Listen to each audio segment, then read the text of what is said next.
अब शांत रहो। Good morning student. आज हम आप लोगों को हिंदी में लेसन 9 अध्याय 9 लेसन 9 जिसको बोलते हैं हिंदी में उसको बोलेंगे अध्याय 9। समझ गए? और अध्याय 9 में क्या है? Isaac Newton. क्या है? Isaac Newton.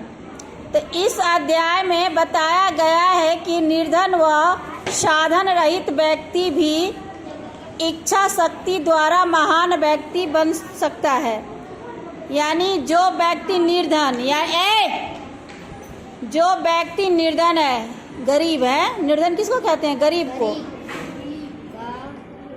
इच्छा शक्ति द्वारा महान व्यक्ति बन सकता है। अगर उसको, वो गरीब भी है, अगर उसको कुछ बनने की इच्छा है, उसके मन में भावना है, तो वो महान व्यक्ति बन सकता है। वही इस कहानी में बताया गया है। समझ गए?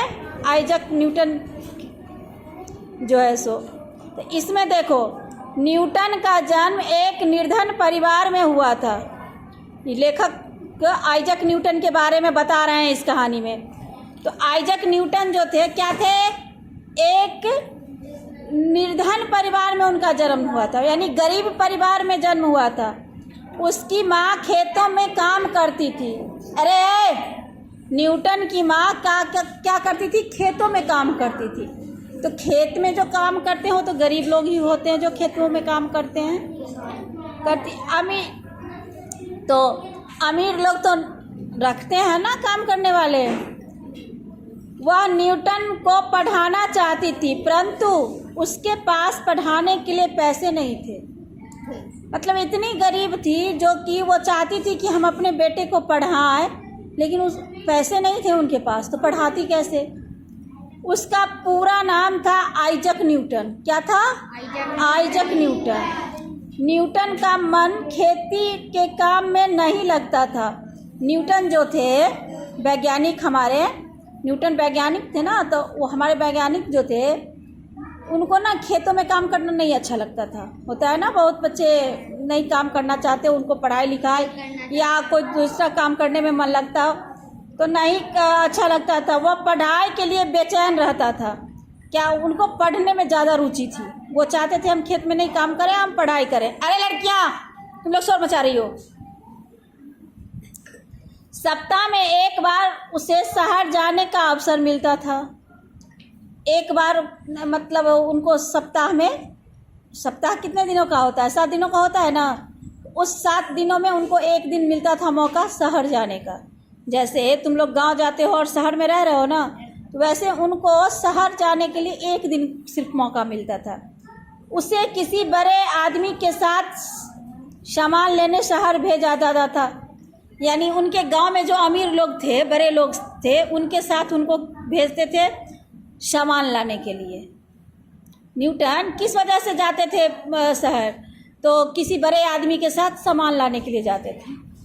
वह आंख बचाकर अपनी माँ की सहेली के घर जा पहुँचता।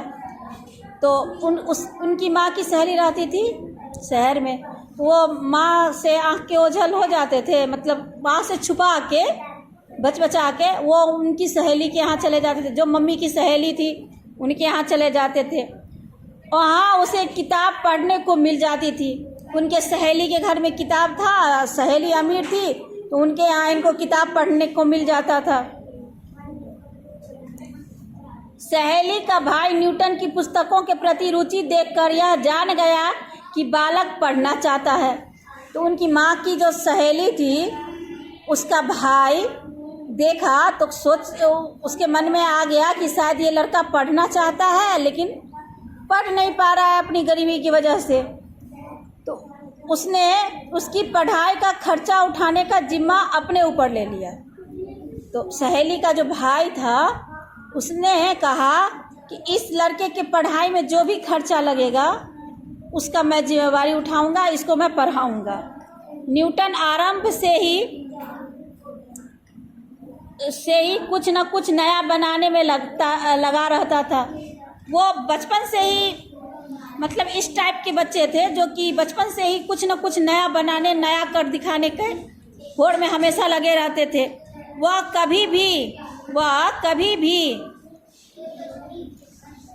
कभी किसी वस्तु को तोड़ता तो किसी को बनाता।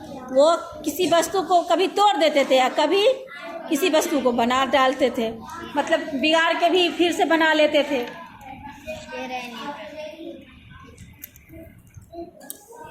एक दिन उसने छोटी सी चक्की बना डाली। क्या किए? एक दिन वो छोटी सी चक्की बना डाले।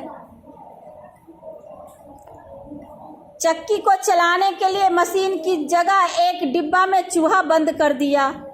उसकी उछल कूद से चक्की चल पड़ी। अब चक्की तो बना दिए, लेकिन चक्की चलेगा कैसे? तो क्या किए, एक डब्बा में चूहा बंद करके और उस चक्की में बांध दिए। तो चूहा थोड़ा वजन हो गया, डब्बा में डालेंगे तो वजन हो गया, और चूहा बाहर निकलने के लिए उछल कूद करने लगा, तो उस पर वो चक्की चलने लगी, चल पड़ती थी। उसने पानी से चलने वाली घड़ी भी बनाई। पानी से चलने? हाँ, लोग उसकी बनाई चीज़ों को हैरानी से देखते थे। अब वो जो बनाते थे तो लोग हैरानी से देखते थे, ये क्या क्या ये कर रहा है। न्यूटन विश्वविद्यालय में भी दाखिल हुआ। वो मतलब स्कूल की पढ़ाई समाप्त करके कॉलेज में भी गए। न्यूटन वहाँ भी एक गरीबी का जीवन बिताते हुए पढ़ाई में लगा रहता था। वो गरीबी का अपना जीवन बिता करके और पढ़ाई में लगे रहते थे। वह लोगों के काम कर देता था। उससे मिलने वाले पैसे से न्यूटन अपना काम चलाता था। अरे न्यूटन जो थे दूसरे का काम कर देते थे, और वो जो लोग पैसा देता था उससे अपना पढ़ाई लिखाई का काम चला लेते थे। एक बार की बात है, न्यूटन एक बाग में बैठा हुआ था। अचानक एक सेब पेड़ से टूटकर उसके आगे गिर पड़ा। क्या हुआ, एक दिन वो अचानक बाग में बैठे हुए थे बगीचे में, तो क्या हुआ, उनके पास एक सेब ऊपर से टूट करके गिर गया। न्यूटन उसे ध्यान से देखता रहा। उसने सोचा, यह सेब जमीन पर ही क्यों गिरा, यह सेब आकाश की ओर क्यों नहीं चला गया। वो सेब को गिरते हुए तो देख लिए, लेकिन ये मन ही मन ये सोचने लगे कि ये सेब जो है सो जमीन पे ही क्यों गिरा, ये ऊपर की ओर क्यों नहीं उड़ा, आकाश में क्यों नहीं चला गया। ये सेब पेड़ से टूटकर जमीन पे ही क्यों गिरा, ये ऊपर क्यों नहीं गिरा। उसने अपने आविष्कार से पाया कि पृथ्वी में एक ऐसी शक्ति है जो वस्तुओं को अपनी ओर खींचती है। इस आविष्कार से विज्ञान को एक नई दिशा मिली। न्यूटन का नाम संपूर्ण विश्व में प्रसिद्ध हो गया। तो ये बात उन्होंने सोचा कि ये जो सेब जो है धरती पे ही क्यों गिरी, आकाश की ओर क्यों नहीं गिरी। तब उन्होंने सोचकर ये दिमाग लगाया कि शायद पृथ्वी में ऐसी शक्ति है जो कोई भी वस्तु को नीचे ज़मीन की ओर खींचती है। तो यही आविष्कार विज्ञान के रूप में आया और ये इनका नाम संपूर्ण विश्व में फैल गया। न्यूटन की खोज से विद्युत शक्ति, पृथ्वी की शक्ति का पता चला। Thank you. ये लेसन आप लोगों का कंप्लीट हो गया। आप लोग फिर से घर पे इसको रीडिंग देंगे, समझ गए। और इसका शब्दार्थ जो है वो कॉपी में लिखेंगे। कैसे लिखेंगे, लेसन डाल देंगे। लेसन क्या है, 9, और कॉपी हिंदी की कॉपी में ये सारे शब्दार्थ लिखेंगे। देख लीजिए। Thank you.